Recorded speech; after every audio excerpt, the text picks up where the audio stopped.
এই সূরাটি শোনার সাথে সাথেই চারদিক থেকে খুশির খবর আসতে শুরু করবে। এই সূরাটি মূলত তারাই শুনবেন যারা খুবই অভাবে আছেন, কষ্টে আছেন, কোনোভাবেই যাদের মনের আশা পূরণ হচ্ছে না, যারা গরিবি দূর করতে চান, ঋণ পরিশোধ করতে চান, এবং যারা চাকরি হারিয়ে দিশেহারা হয়ে পড়েছেন, কোনোভাবেই কোনো মাধ্যম খুঁজে পাচ্ছেন না।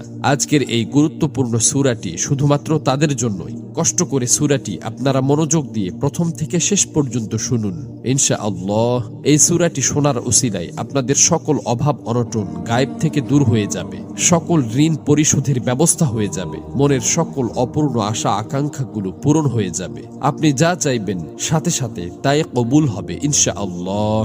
প্রিয় বন্ধুরা, আল্লাহ পাক চাইলে সবকিছুই সম্ভব। এজন্য আল্লাহ তাআলার কোরআন মাজিদের সর্বশ্রেষ্ঠ এই সূরাটি শুনতে শুনতে আপনার মনের সকল নিয়ত, মনোবাসনা ও জীবনের সকল চাওয়াগুলো আল্লাহ তাআলার কাছে মনে মনে দোয়ার মাধ্যমে তুলে ধরবেন। আল্লাহ চান তো মুহূর্তেই আপনার জীবনটা পরিবর্তন হয়ে যাবে।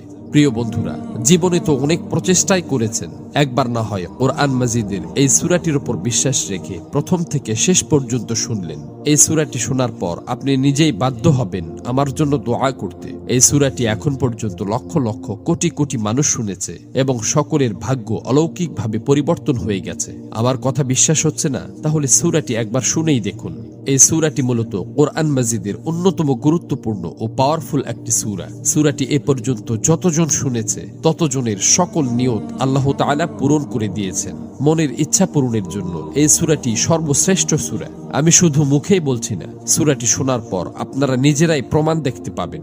এজন্য কোরআন মাজিদের উপর বিশ্বাস রেখে দ্রুত সূরাটি একবার শুনে নিন। ইনশাআল্লাহ সাথে সাথেই রেজাল্ট পাবেন।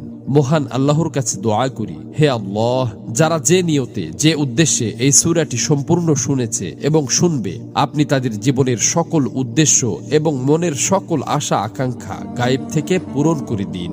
আমিন।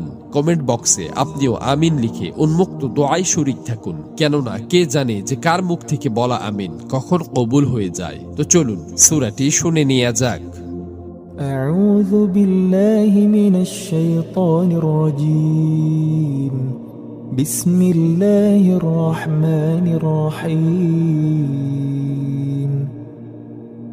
يا أيها الذين آمنوا أوفوا بالعقود أحلت لكم بهيمة الأنعام إلا ما يتلى عليكم غير محل الصيد وأنتم حرم إن الله يحكم ما يريد يا أيها الذين آمنوا لا تحلوا شعائر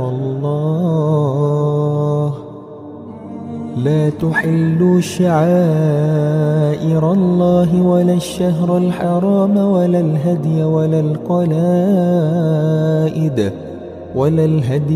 القلائد ولا آمين البيت الحرام يبتغون فضلا من ربهم ورضوانا وإذا حللتم فاصطادوا ولا يجرمنكم شنآن قوم أن صدوكم عن المسجد الحرام أن